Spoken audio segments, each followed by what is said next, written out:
nama saya Santi Damai Mawarni. Di sini saya akan menjelaskan tentang jurnal umum dan buku besar. Yang pertama itu ada jurnal umum. Jurnal umum merupakan sebuah jurnal yang digunakan untuk mencatat berbagai transaksi keuangan yang muncul dalam periode tertentu. Jurnal umum menjadi sebuah buku harian yang digunakan oleh perusahaan yang berisi catatan secara keseluruhan transaksi yang terjadi. Biasanya jurnal umum lebih tepat digunakan untuk sebuah perusahaan jasa, sedangkan untuk jurnal khusus lebih cocok digunakan untuk perusahaan perdagangan. Tujuan jurnal umum adalah untuk melakukan pengidentifikasian penilaian serta pencatatan pengaruh ekonomi yang ditimbulkan dan berbagai transaksi keuangan.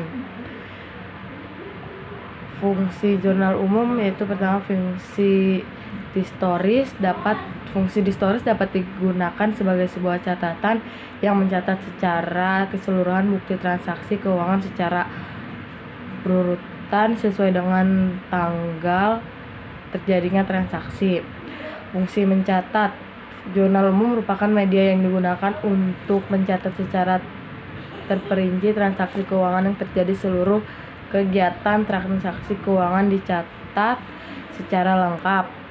Fungsi analisis, untuk menganalisis transaksi untuk menentukan akun yang harus didebit maupun yang dikredit.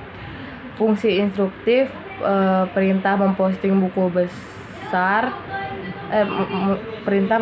pada buku besar baik yang didebit maupun yang dikredit sesuai dengan hasil analisis dalam jurnal. Fungsi informatif, memberikan keterangan terkait kegiatan transaksi keuangan yang terjadi di dalam perusahaan secara jelas dan contoh jurnal umum itu ada kolom tanggal. Kolom tanggal diisi dengan waktu terjadinya sebuah transaksi keuangan. Terus kolom nomor bukti, kolom ini diisi dengan nomor bukti transaksi keuangan yang diperoleh berdasarkan transaksi yang dilakukan oleh perusahaan. Kolom rekening, pada kolom ini diisi dengan nama rekening yang ada dalam transaksi tersebut. Nomor ref, kolom ini diisi dengan nomor akun atau kode akun yang ada pada kolom rekening atau akun. Boleh diisi jika telah dilakukan pada proses pengisian pada buku besar. Kolom debit, kolom ini diisi dengan jumlah saldo dari akun yang didebit. Kolom kredit, kolom ini diisi dengan jumlah saldo dari akun yang dikredit. Contoh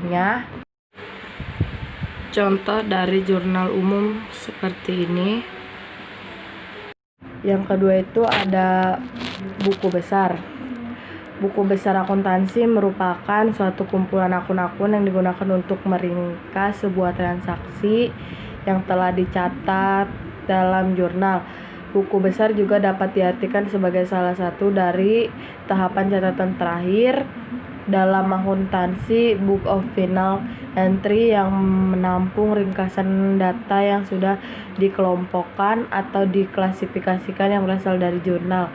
Akun-akun buku besar itu ada akun real, akun yang terdapat di dalam neraca, misalnya aktiva, hutang, kewajiban, dan modal.